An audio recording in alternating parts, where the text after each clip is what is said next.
השעון המעורר מצלצל ואתם ממלמלים למה כיוונתי אותו לשעה כל כך מוקדמת.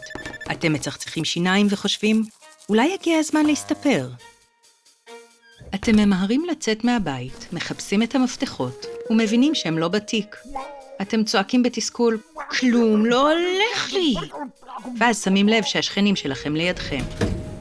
זה יכול להיות מביך להתאפס כשאנחנו מדברים לעצמנו, ויש מי שרואה בהתנהגות הזו סימן לאי יציבות נפשית. אבל עשורים של מחקרים פסיכולוגיים מראים שזה נורמלי לחלוטין לדבר לעצמנו.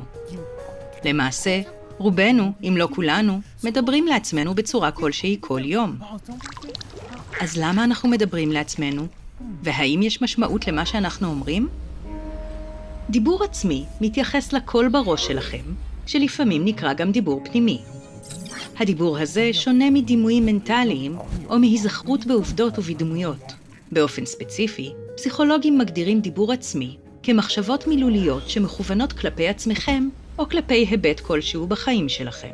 זה כולל שיחות עם עצמנו, כמו אני צריך לעבוד על הזריקה שלי, אבל זה כולל גם מחשבות במהלך היום, כמו חדר הכושר מפוצץ היום, איך אזור מחר? למרות שלרוב מבוגרים מדברים לעצמם בשקט, גם דיבור בקול רם נחשב דיבור עצמי. למעשה, פסיכולוגים מאמינים שחוויות הדיבור העצמי הראשונות שלנו הן בעיקר קוליות, כי ילדים בדרך כלל מדברים לעצמם בקול רם כשהם משחקים. בשנות ה-30, הפסיכולוג הרוסי לב ויגוצקי הניח שלסוג דיבור זה יש תפקיד משמעותי בהתפתחות. ילדים חוזרים על השיחות שלהם עם המבוגרים, וכך לומדים לנהל את ההתנהגויות והרגשות שלהם בעצמם. ככל שהם גדלים, הדיבור העצמי הופך בדרך כלל לפנימי, ומתפתח לשיחה פרטית ופנימית. אנחנו יודעים שהדיבור העצמי הפנימי הזה חשוב, ויכול לעזור לכם לתכנן, להתמודד עם מצבים קשים, אפילו לעודד אתכם במהלך היום. אבל קשה לחקור דיבור עצמי. הנבדקים צריכים לעקוב בצורה מדויקת אחרי התנהגות ספונטנית, שלרוב קורית בלי שליטה מודעת. לכן, מדענים עדיין מחפשים תשובות לשאלות בסיסיות כמו למה אנשים מסוימים מדברים לעצמם יותר מאחרים, אילו אזורים במוח פעילים במהלך דיבור עצמי, ובמה הפעילות הזו שונה מזו של שיחה רגילה. עם זאת, אנחנו בטוחים בדבר אחד. למה שאנחנו אומרים בשיחות האלה, יש השפעה אמיתית על מצב הרוח שלנו ועל הביצועים שלנו. הוכח שדיבור עצמי שמנחה או מעודד אותנו, מגביר את הריכוז, משפר את הביטחון העצמי, ועוזר להתמודד עם משימות יומיומיות.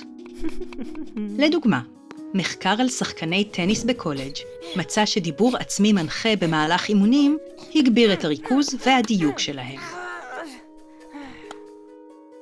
וכמו ששיחה עם חבר יכולה להפחית את הלחץ הנפשי, דיבור עצמי יכול לעזור להתמודד עם רגשות.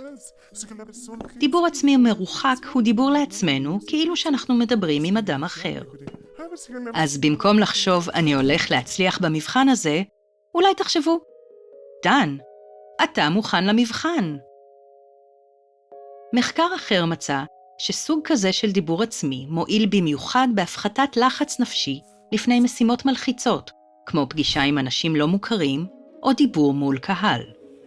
אבל בעוד שדיבור עצמי חיובי יכול לעזור לכם, דיבור עצמי שלילי יכול לפגוע בכם.